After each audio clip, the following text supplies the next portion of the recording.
Hello everyone and welcome to the Fox's Den. Today I want to show you my office EDC, as in what I carry when I go to my everyday job as an office type worker. It's a bit more stripped back to my normal EDC and a bit more, I suppose you could say, refined. I suppose it's a bit of a contradiction of terms, the fact that I don't have the same everyday carry every day, but this is what I wear on my work days. So the first thing I'll go through is my watch, which is a Squale Y1545. It's the 20 Atmos version, which is like a 200-meter watch. 200 meters is way more than I need. To be honest, if I do any sort of swimming, I wear a G-Shock, but this is, I suppose, technically a dive watch, but I don't use it as a dive watch. I kind of use it as a, I don't know, what would you call it, a kind of a semi-dress watch. It's not hugely expensive. It's about €1,000. It's, well, I mean, it's expensive, but in watch world, it's a kind of almost a budget premium watch. I suppose you could put it in that sort of category. So Squale are an interesting brand.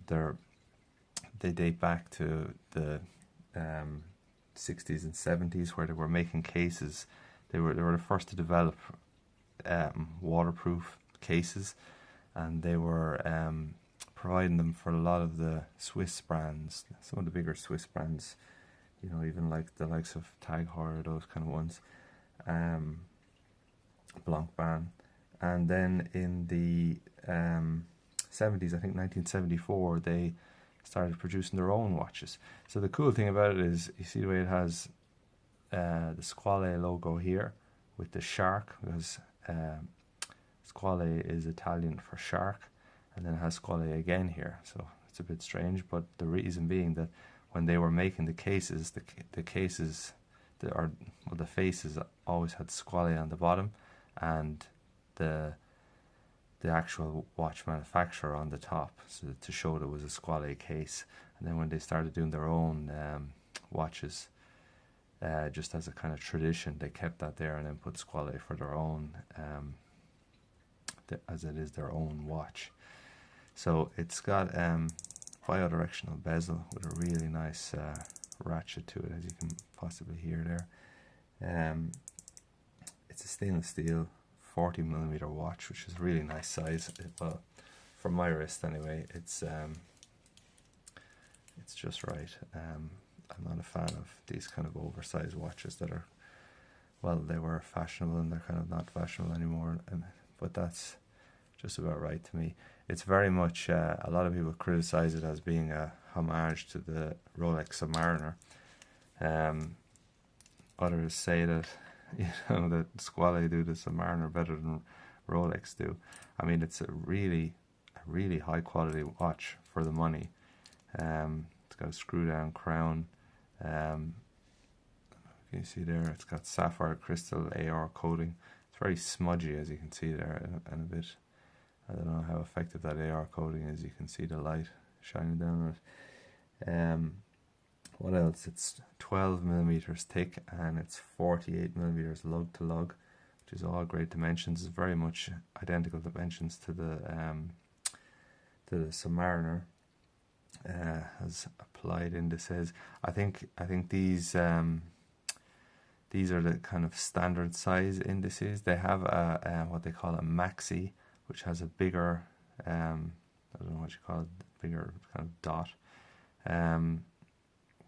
And yeah, I don't know, which sometimes I regret not getting that. It does look good, but maybe it looks a bit more, I don't know, proportionally correct. But I do like this. What else? It's got Super Luminova, which works pretty well, and it's got, I don't know, yeah, that's about it really. It's an automatic movement. You can see the baton hands and a nice smooth sweep to the second hand there. So yeah, Squale, it was started by a guy called Charles Van Buren, and I kind of think it was pretty much in his family up until quite recently. It is a Swiss brand, but it's very much you can see Swiss made there, but it's very much a kind of Italian linked watch. I think they based themselves in Milan, their offices, up until 2000 and I think maybe 10 or something, and they were still manufacturing in Switzerland, but now they fully moved to Switzerland. But it's kind of, yeah, hence the Squale name. It's very much an Italian linked watch, but very much so Swiss quality. So yeah, that's the watch I wear most days to the office.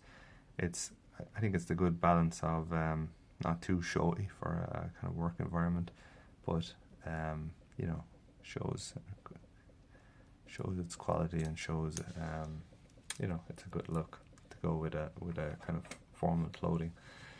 I don't wear a suit, but I suppose you could call it smart casual.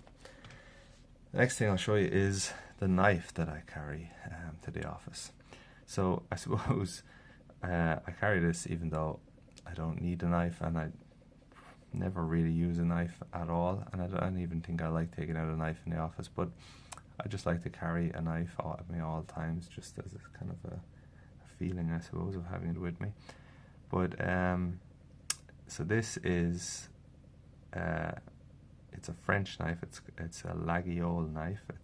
Apologies if anyone French is watching my poor pronunciation, but it is so there's a village in France that make these Laguiole knives. It's not actually a brand, but it's there's a couple of different companies that make Laguiole knives, as I understand it. So this one is Forge de Laguiole. You can see it there. I don't know, it's not focusing very well. And it is sorry, that might be a bit better. Yeah, it's a beautiful, elegant knife. You know, every day I carry a you know, Victorinox of some description when I'm not in work, but I just like to carry something a bit more elegant when I'm in the office. So it's sorry, the dimensions of it, I have them written down here. It's an an 80mm blade. It's 95mm when closed, and it is 175 when fully open. I'll just give you a bit of perspective. This is a 91mm Victorinox, so as you can see, it's similar in proportions, a little bit slimmer and a lot more elegant.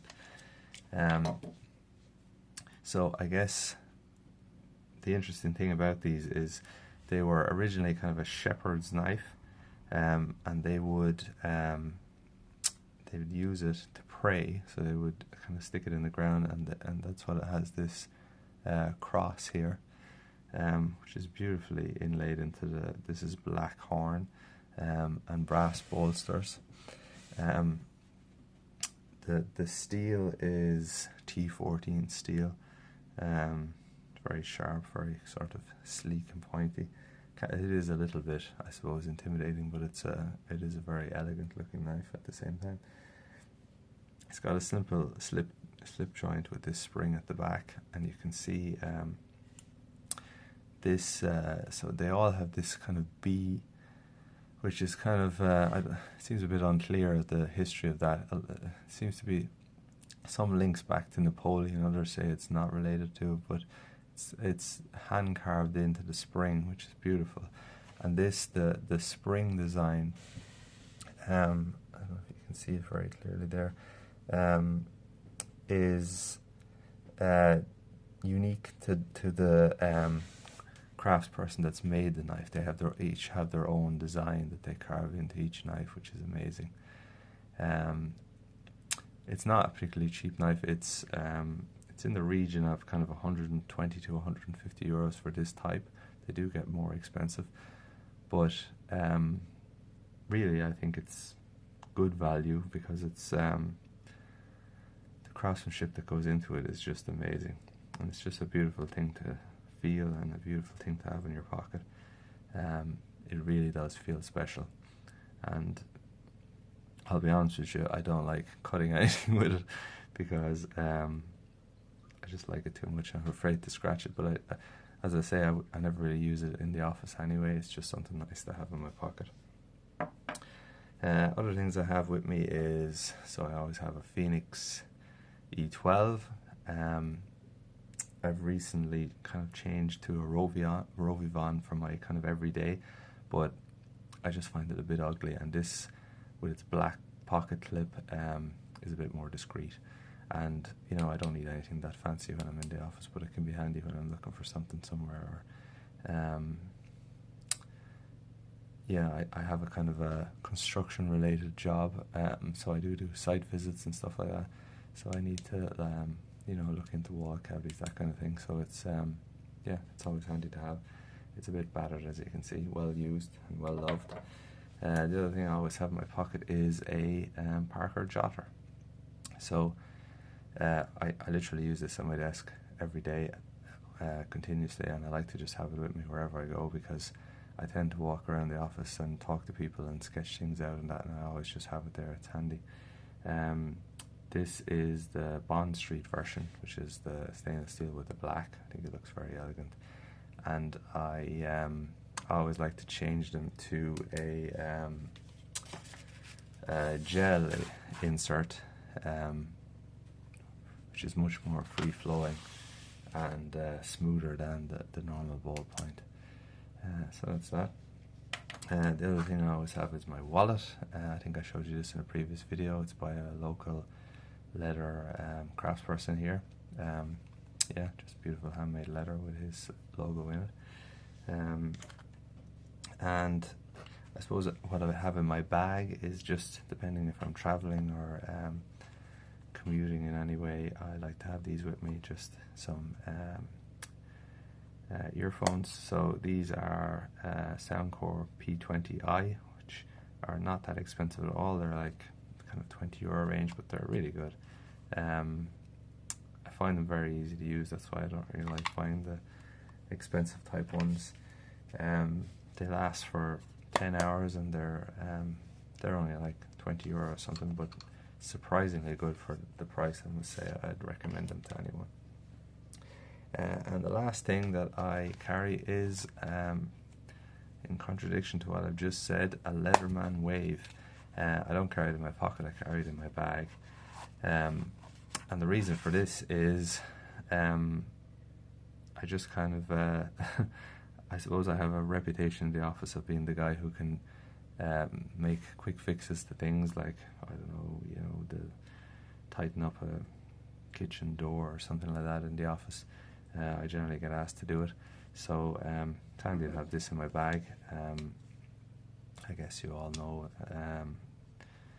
the tool sets and whatever that comes with a Leatherman Wave, but I think they're one of the best selling multi-tools out there, so yeah, it's a good one to have. It's not big and bulky like something like the Surge, but it's got a lot of utility, and it's, yeah, always handy to have in your bag if you need to pull it out and do something. So yeah, that's it. That's all I carry when I go to the office. Hope you enjoyed this. If you, I'd love to hear from you. If you've got an office job as well, tell me what you carry. And don't forget to like and subscribe, and have a look at any of the other videos I've got. Thank you all for watching. See you next time.